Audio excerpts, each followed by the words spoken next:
Uy, pare. Oh, Saan ka? Brad. Kaya 5. Ha? 5. Wala akong pera eh. Ayun nga, makikipagkita nga ako para magkapera ako eh. Kanino? Kaya maling Angel. Pare naman.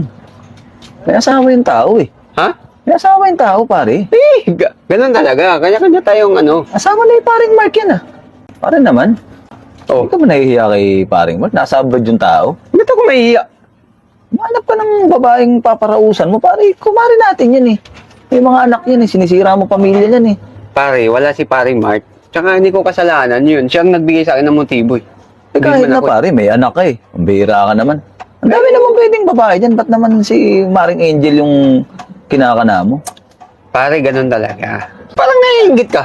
Hindi pare. Sinasabi ko lang sa'yo na umanap ka ng babaeng walang sabit eh. Kumpare natin asawa niyan eh. Oo Hindi nga. ka ba nahihiya kay Mark? Eh, wala naman siya rito eh. Ayun na nga Ano pare. bang ano nun? Pare-pareho tayong may pamilya ka, may pamilya din yung tao. Babanatan mo ng ganyan. Pare, wag mo kong tandaan. Parang ano. Hindi kita kinukontra. Eh, bakit pare. isusumbong mo ba kami? Ha? Na, Isusumbong mo wala kami? akong sinabing gano'n. Ang puno-punto ko dyan, pare. Marami namang ibang babae. Bakit naman yung may asawa pa eh? Kung pare pa natin yan. Pare, nasa abroad yung tao. Huwag kang mangialam. Hindi naman kita pinapakialaman sa buhay mo. Ikaw Pare. nga, nakatambay ka dito. Manghingi kang 5 lang sa akin eh. Pare, Hindi ka kita pinapakialaman, di ba? Hindi kita pinapakilaman, pare. Ang Oh. pinupunto ko dyan, kumpare kasi natin yan. Oo nga, kung May anak kang babae. Oo nga, kumpare nga natin yan. Pero, ano naman ngayon?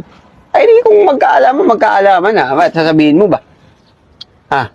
Kung sasabihin mo, eh talagang malalaman niya paring Mark.